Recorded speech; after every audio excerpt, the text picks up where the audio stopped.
Empire.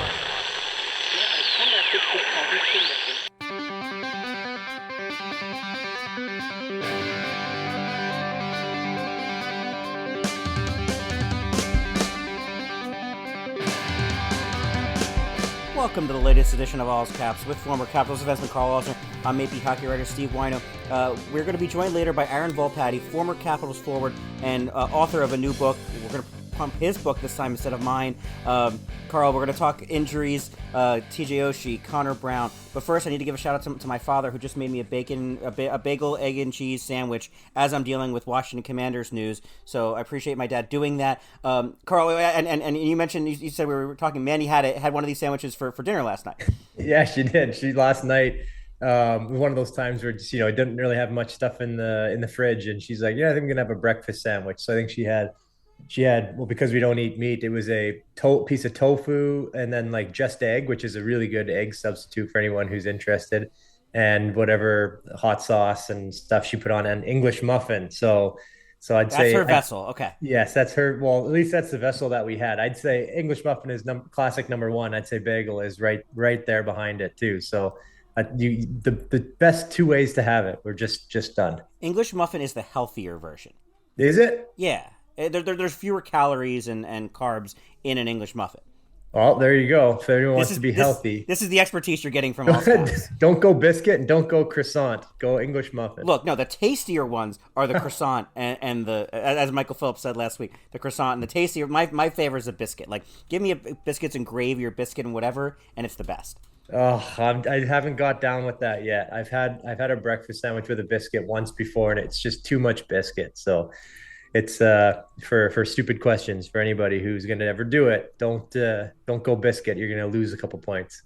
And so as I'm dealing with this Commander stuff, please listen to John Keim's the John Keim Report, also on Empire Media, for all your Washington Commanders news. But this is a Capitals podcast, and things are not great right now with the Washington Capitals. And results aside, your boy Charlie Lindgren played great. Darcy Kemper played great the other night as well, but TJ Oshie is now out long-term with a lower body injury. Connor Brown is out for the season, basically with after having ACL surgery. Things are not looking good on the injury front, Karl. What are the chances that the guy that's brought in to replace the guy with an ACL injury has an ACL?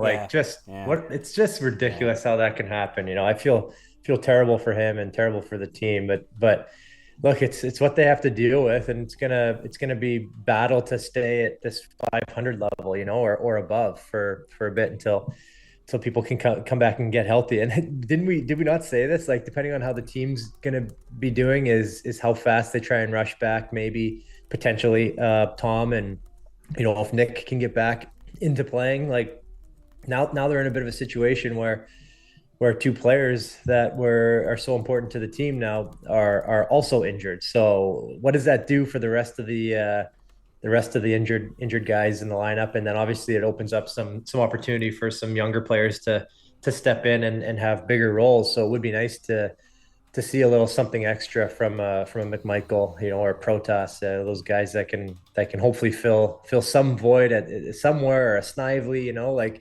It'd be nice to see some of these guys get a little bit more action, and maybe step into the spotlight a little bit. Yeah, I have a question for you about the first guy who tore the ACL later, but we're gonna get to that. The Connor Brown thing is just bad luck. I mean, it's just I know we talked about the teams getting older, and as the teams get older, there's more injuries. But Connor Brown's a young guy, and it was just a freak play.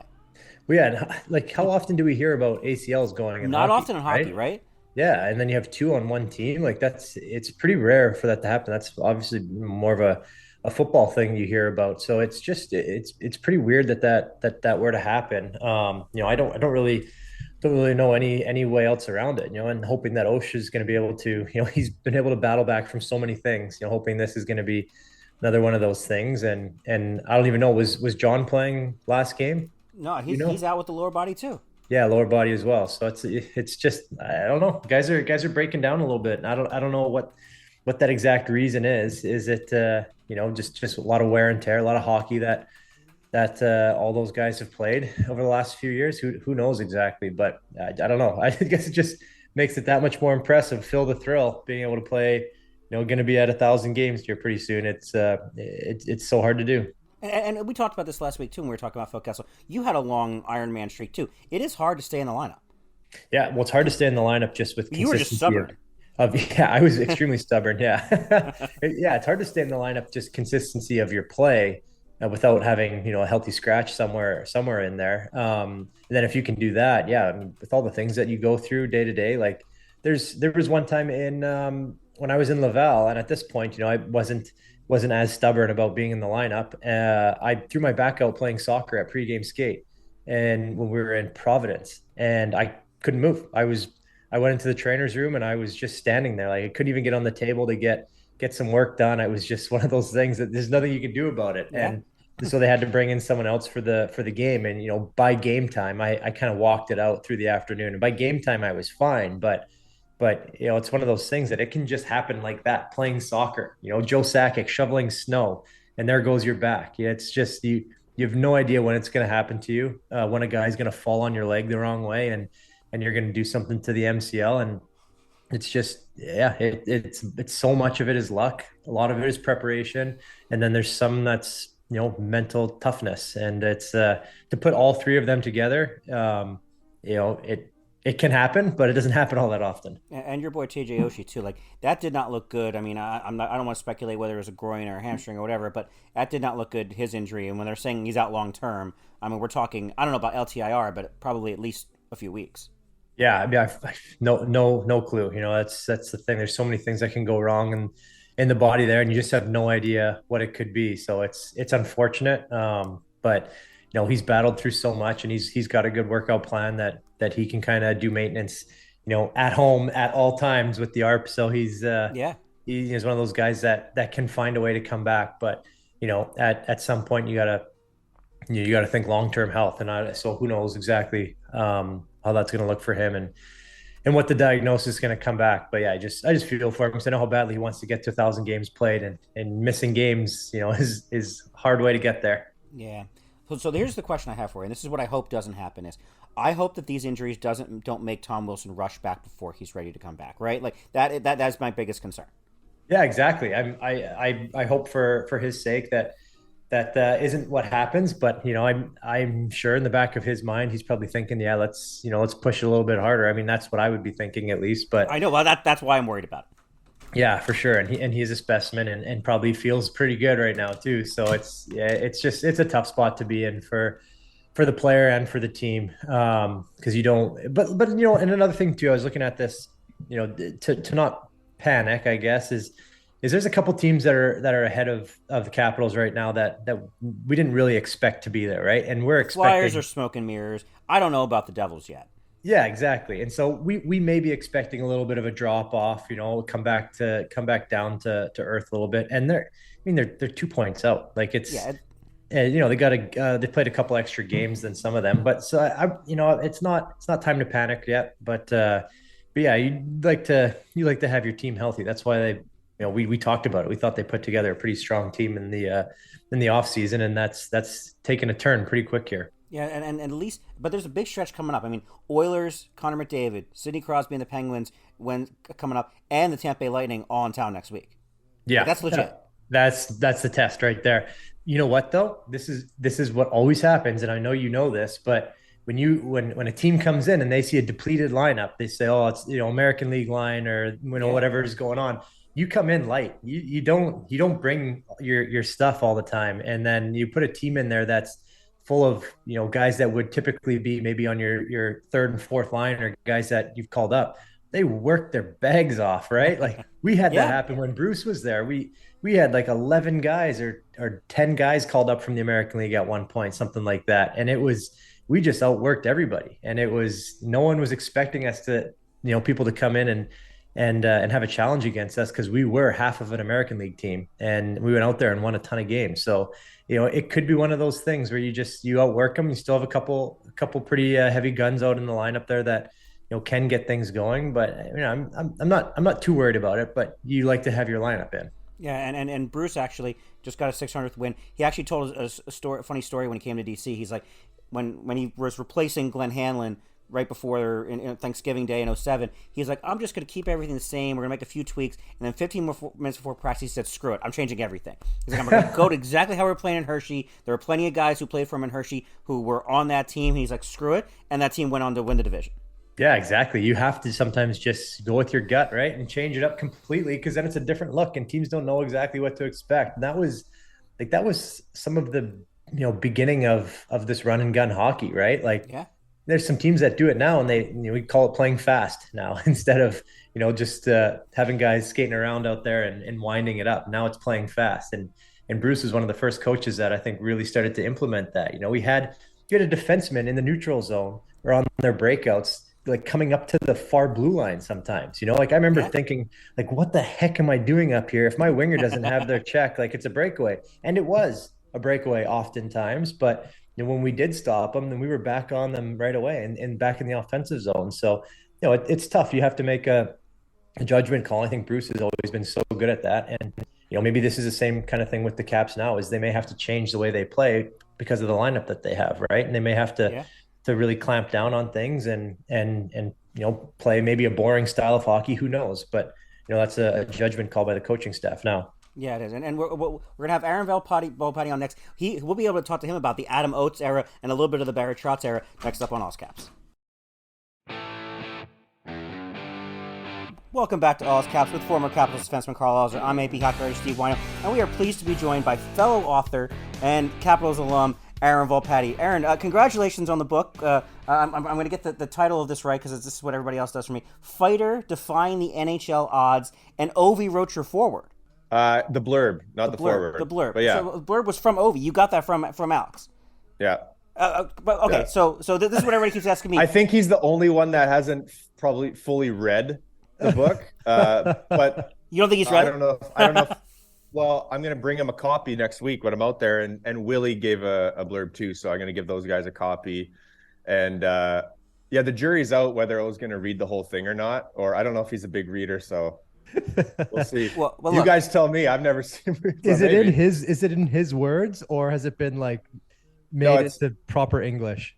It's his word. I sent him and Serge like a bunch of sample chapters. Yeah. And so he came up with something.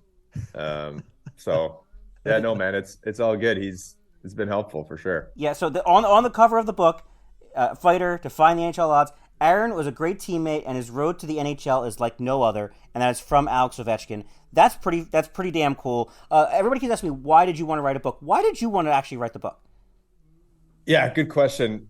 So this thing's always been a side project for me, ever since that whole burn incident. And I mean, forget about the NHL.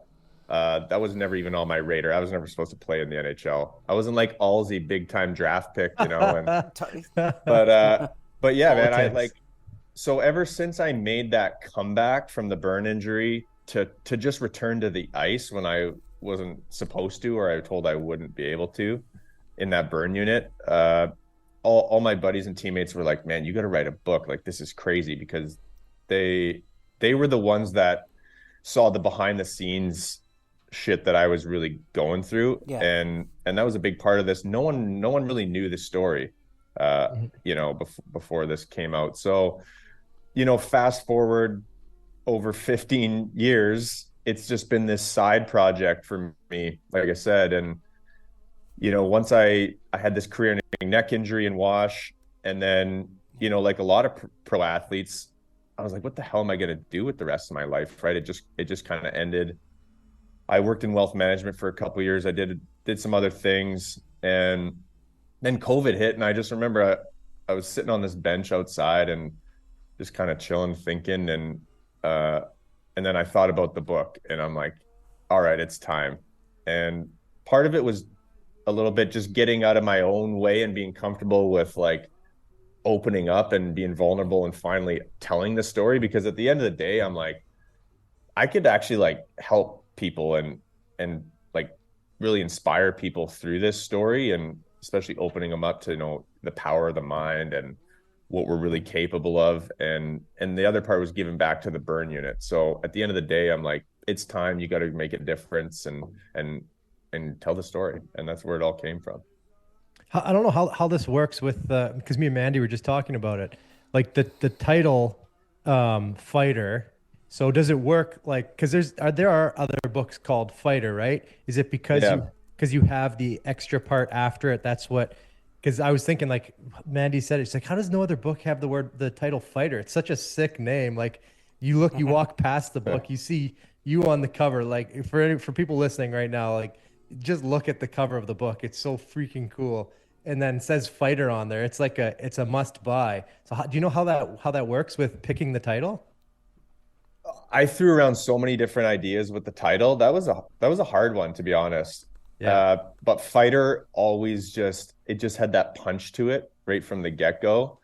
So I threw around different ideas. And there was at one point I remember, so I have like the design team that helps me with the cover, right? Whyno, I guess you probably had that similar experience, but and they were like, we need to get you like you got to have your shirt off and show the scars. And I was like, I don't know, I didn't want to be that guy like tarps off on the cover, but it looks pretty cool. It does. Yeah, it does It's a cool. pretty cool cover, and you can see the scars, which is, I mean, obviously the whole point. I had buddies at Brown chirping me for that. Like, you're throwing thirst traps out there, man. And like, I was like, nah, man, come on, it's not about that. But yeah, so yeah, there's some. Sorry, going back to what I was gonna say. My design team was like, yeah, you might have to be careful with getting looped into like the UFC type of crowd, Yeah. but not, I mean, that's not a bad thing for me, No. really. And I think it's funny because a lot of people, again, they think fighter like, oh, Patty was a scrapper in the show, which, yeah, I was. But it's really not about that. It's really Mhm. about the fighter, inside all of us, and like fighting for what you love and what you believe in, and fighting for your dreams, and that kind of that idea more. Yeah. And then it happens to work on the punching people in the face side a little bit Yeah, too. I want to say 19. It looks like 19 career fights in the NHL, probably many more in the minors, and but like the journey is I not think I had that more in bad. exhibition alone. You do have a lot in exhibition, and you have a few more than Carl, I think. Right, Carl? Just just a few more, yeah. But I mean, I'll say this. I mean, Patty, you're one of my favorite. Well, I go back on NHL fights all the time, and I watch clips. And to the people that I probably look at, I don't even know, 4 or 5 different guys' fights.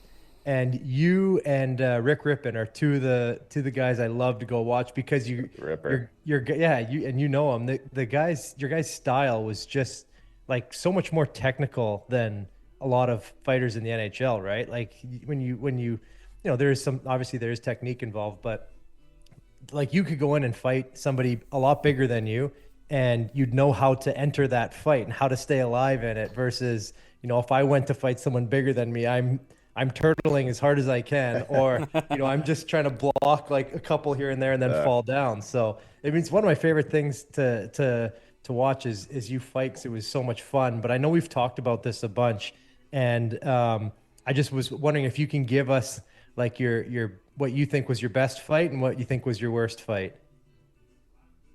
For sure, my worst fight was my first game with you guys in Winnipeg. I got the shit kicked out of me by Peluso. That guy's a killer though too. Man, he just strung me out, and I didn't, I couldn't get in, and he just beat the back of my head. I think I ended up getting like 30 stitches in my head the next Yeah. period.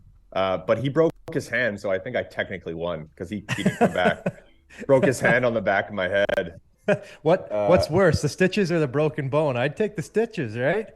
Oh, absolutely. I mean, the helmet wasn't easy to get back on, but yeah, you take that all day. Uh, yeah, and then probably the best fight.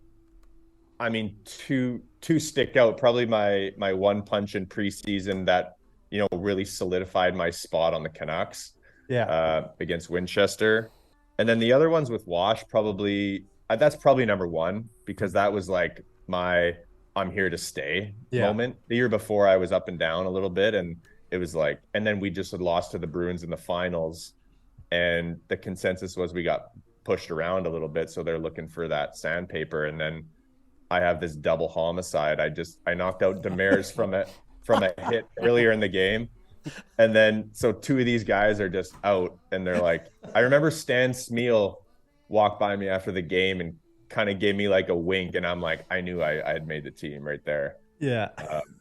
But in Wash, I mean, I had a really good fight against Mike Brown. He won the fight, but it was a pretty good toe to toe. My face was pretty mangled after that.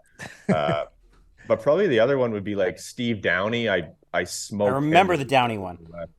Man, I hit him so hard with a quick left, and his eye was in pretty rough shape. That'd probably be the next best one. I had a good scrap with Kevin Miller in preseason. Oh yeah, there's a few good ones. Yeah. So it's something to do in people's free time is go watch some Aaron Volpatti fights. I'm looking at hockey fights right now. I can find each one. Yeah. On hockey fights. It's so good. I just wanted to bring this up too because of all the years. Like I think a couple of the most fun years that I ever had playing was hanging out with you and Claire back in the day. Like Whyno, we played this game called Wits and Wagers that I've tried to play with people so many times since then, and it's just never the same. So explain this.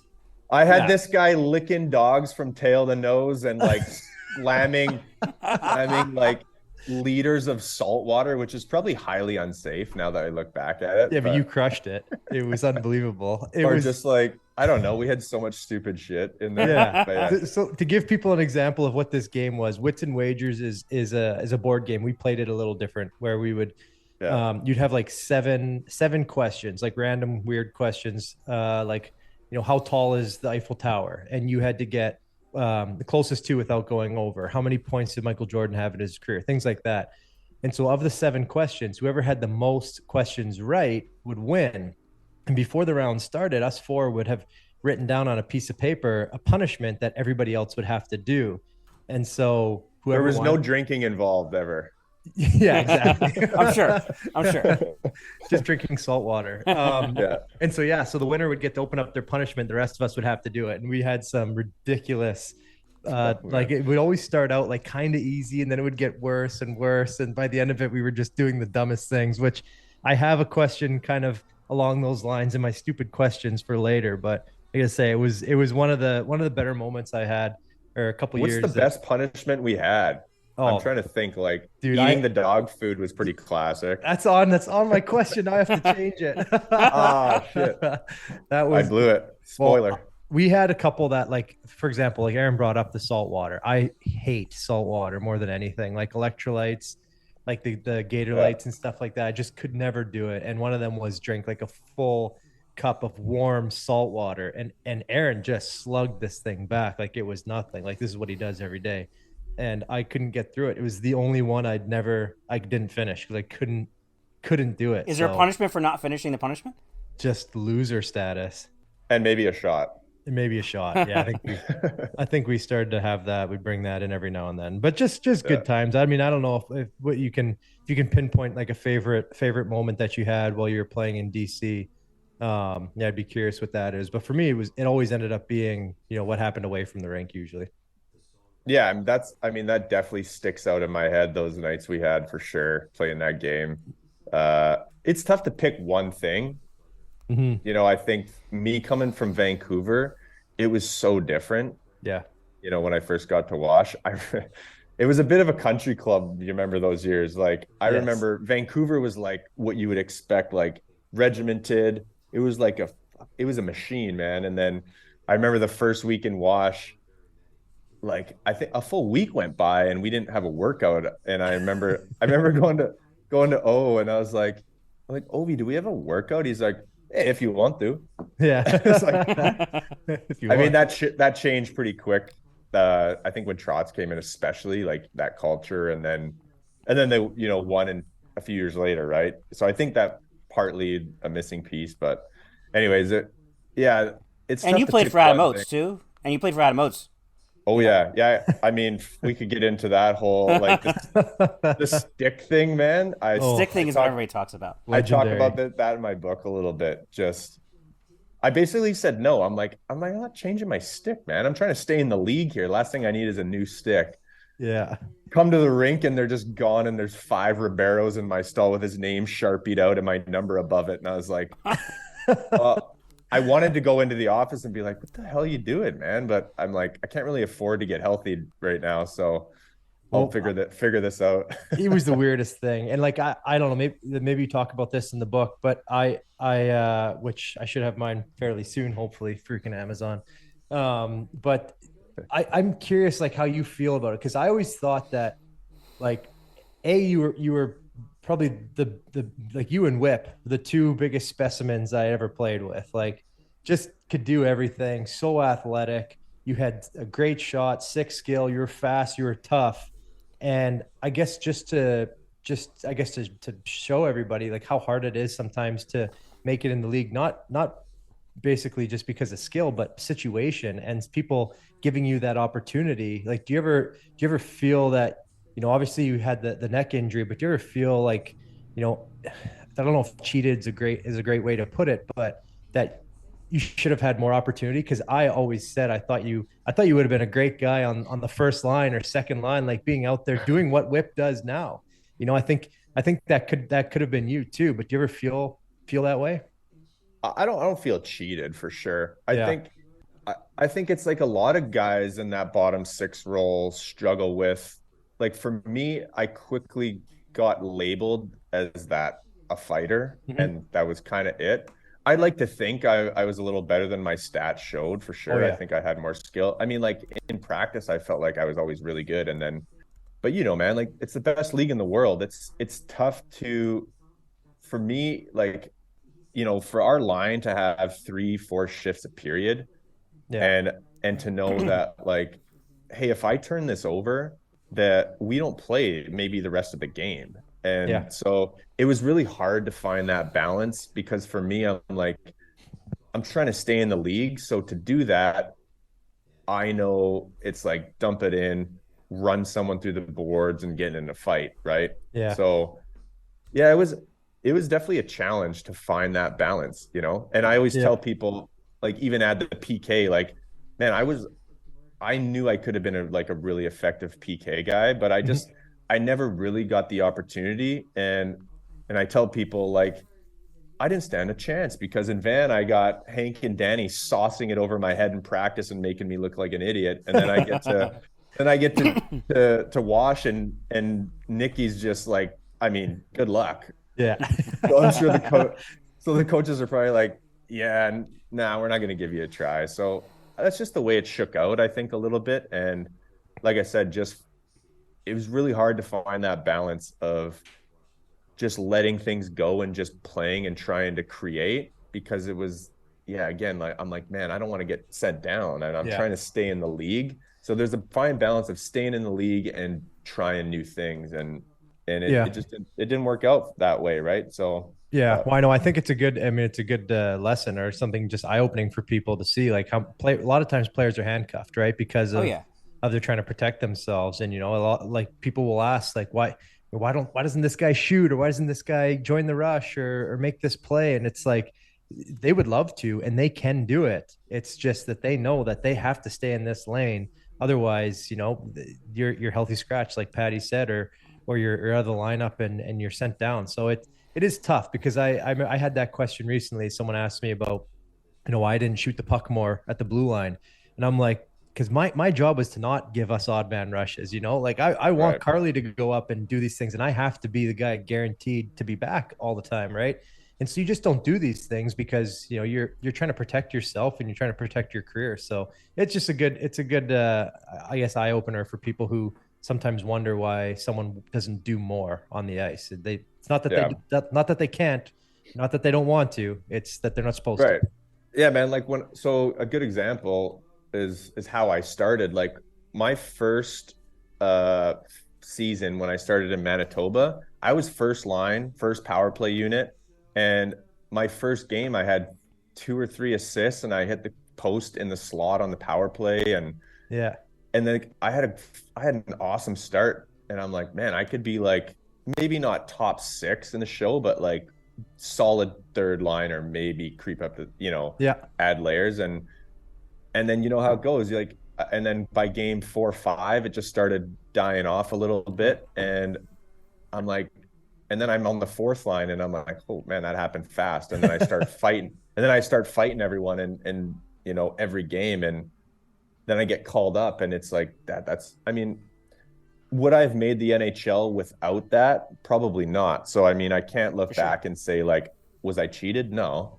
Did I wish that I had a longer career and play more of a role? For sure. But yeah, I mean, I still played in the league, and like again, that's what the book's about. Like I was never even supposed to play pro hockey. So yeah. for me to have 5 years, albeit most of it hurt, like, it's pretty cool. So yeah, and 114 games in the NHL too. The book is Fighter, Define the NHL Odds. We come back on All Caps. Aaron Volpatti, the latest victim of Karl's stupid questions. Welcome back to All Caps with former Capitals defenseman Karl Osner and former Capitals forward Aaron Volpatti. I'm AP Hockey Steve Whyno. And now for our favorite portion of the show, Karl's stupid questions. Yeah, so okay, we were just trying to explain to Patty how this works, and he's already trying to figure out how he can win this, even though it doesn't. There is no way to win it really, but he's gonna try and game it anyways, I'm sure. Okay, the first question I've been asking fairly recently, just because it's the time of year, and fall is one of my favorite seasons, probably my favorite season. But of the four, what is your favorite season? Do you like fall, summer, winter, spring? What's your favorite one, and why?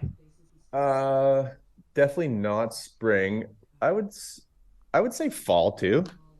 Yes. Yeah. It's kind of like summer's good, but fall is kind of there's some routine there. I feel like the summer's great, but it's a little hectic sometimes. And then fall's like school starting for the kids, and I like routine. So I think and yeah, just little change in temp and going into the hockey season, right? So I would say fall. Actually, that's a great answer, Whyno. Putting in routine. The routine is good. To me, it's the all four sports at once. Like you're getting baseball playoffs, basketball and hockey and football regular season. College football is going on. College basketball starts next week. I love fall for the sports and the weather. Yeah, and the fall beer, especially in DC. Yeah, there you go.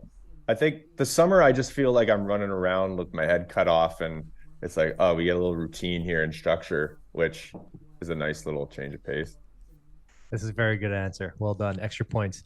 Okay, so question 2 is you have to give up one of these. Which one are you giving up? Golfing, fishing, or playing music? 100% golfing. Not even a question. Oh, really? Well, that's because I'm not there to be your golf partner anymore. Oh, man, you know me, and guitar is number one. and music, and then fishing.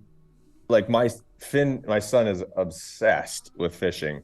So, and golf, I think I played twice this year. So I guess that's what happens. We used to, me and Patty would play together. So that's when you don't have your partner anymore, you lose the love, right? Yeah, not even close. Golf. Okay, so then give up fishing or playing music. Oh man, I probably go fishing. Music's got to be one for me. Yeah, and Finn's playing some drums now, or what's he playing? Yeah, he's hard on the drums.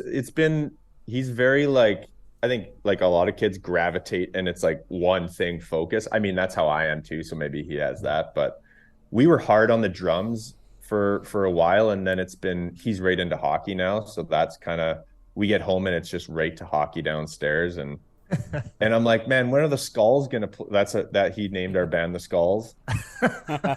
And but he's got something there, like he really does. So I'm trying to like push, but not too hard, because he's not even 7. So I'm like, do what you want to do. Yeah. But he's hard in the Black Sabbath right now. So today we're actually going to go play some War Pigs and some Iron Man, and that's so good. Yeah, man, he loves it. But yeah, music's got to be number one for sure. Okay, perfect, good one. Okay, so here comes the question back to Wits and Wagers. So I want you to rank these in of least favorite to favorite, I guess you could say. Okay. So would you rather chew up a multivitamin and eat it, eat 3 kibbles out of a bowl and a lick of water, or Chili Willy? The kibbies would be the least, so last. Yeah. The Chili Willy stings, but yeah, it really stings. I'd probably pick that too, and then the multivitamin would be the easiest, I guess you could say. Oh, it's so gross. What if the multivitamin has So iron in gross. it? I mean, if we're partying, I'm going Chili Willy's on one for sure. But So like if you're telling me like I'm thinking right now, like I don't want to yeah, rip a Chili Willy, man. that's true. Explain to the people what a chili willy is if they don't know. Yeah, so a Chili Willy is usually a hard alcohol of your choice, but in my experience, vodka usually. And you flip the shot glass over, and I mean, you could probably do it anywhere, but shot glass over, and you put just a little bit of the vodka on the bottom of the shot glass, if that makes sense. Yeah. And there's a little bit sitting there, and you have to snort it up your nose, and she burns. She burns. By the Usually way, you do back to back. So shot, flip it over, Chili Willy, and you're in some pain. that doesn't sound all that terrible. So if you're on a it stings though, man. if you're on a Flonase and you're trying to clear your sinuses, you go a little chili willy. Yeah, that'll get you. That's so good. There was a few of those in the Wits and Wagers game for sure. There was a few of those. That's how you get out of doing some of the punishments every now and then. My family, my mom, my brother, his wife, and I do family shot night occasionally when I'm at my parents' house, and so we'll do shots. And so we drink the Pink Whitney, the vodka, and when it gets warm, it like feels like it goes up your nose, so it does burn. Oh, It's man. delicious, but when it's cold, but it burns. Interesting. Okay, I'll have to add that. I more like the family shot night. There you go. Oh, Yeah, the family shot night's a really great It's the idea. best. We go on FaceTime and we do shots. Oh, it's so good. nice. Okay, Very good. so this is a brand new question because we had it recommended last week, and I have a feeling I know what your answer is going to be based off of geographical location. Okay, would you rather, or which one would you least rather, I guess, be caught up in a tornado, a hurricane, or earthquake? So I don't mean like actually inside the tornado, but coming through the area. I missed you there. I cut out. So tornado, hurricane, or earthquake? Yeah, which one do you least want to be near while it's happening? I mean, a sick part of me wants to feel an earthquake to see what it would be like maybe a small one. I'd say I'd least want to be in a tornado, around a tornado. Exactly what I figured, because tornadoes don't happen where we are, so it's kind of like the mystique of what's a tornado like. But I said like that to someone from flying Kansas. flying shit coming at my head and stuff. I don't know, man. Exactly. I was saying that for someone from Kansas about tornadoes. They're like, "Oh, tornadoes are sweet. When we see them, we go out and watch them." I'm like, that's like the opposite, man. I want to run. Like, that scares the heck out of me. Get me out of here. Yeah. Okay, we got We're running out of time because you got a meeting to get to too, right, Karl? Yeah, we got 2 more, 5 minutes. So, okay, because me and Aaron, we used to do culinary adventures back in the day. So, got to ask a breakfast sandwich question. Break down the ideal breakfast sandwich. What's the best setup, all the way down to the vessel on the outside, the bread? Oh yeah, I got my go-to. Usually like any type of like sourdough bread or like a good bread. It's got to have mayo and tomato, and then you got I do 2 over easy eggs, and then sandwich like a good cheese in between the 2 eggs.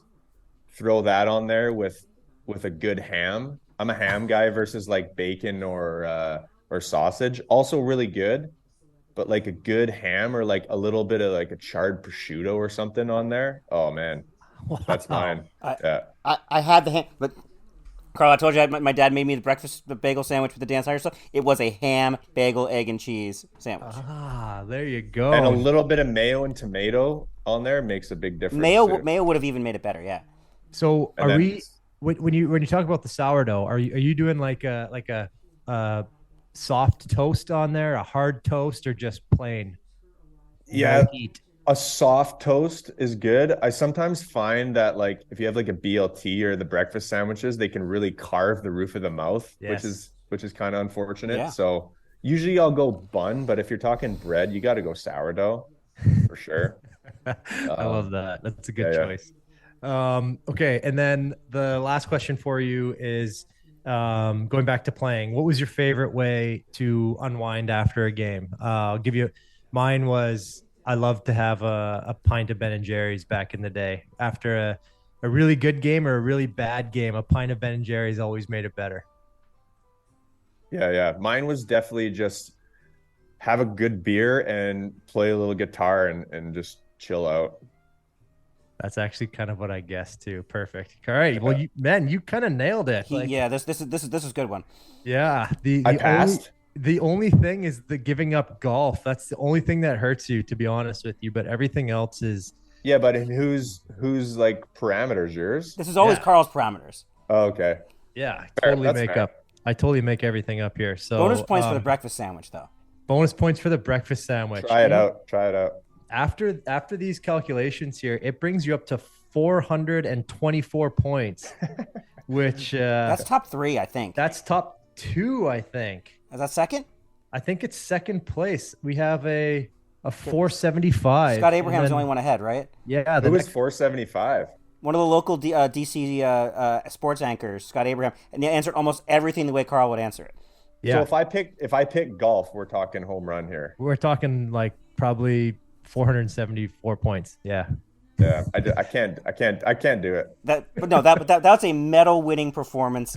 Aaron, the book is Fighter, Defying the NFL and the NHL Odds. Right now it's 52 on Amazon in the US, by the way. We're going to get it up there ideally after this and your visit to DC next week. Thanks for joining us on Allscaps. Thanks, boys. Pleasure. Good to see you guys. Great to see you too, and thanks everybody for listening. We'll talk to you next week.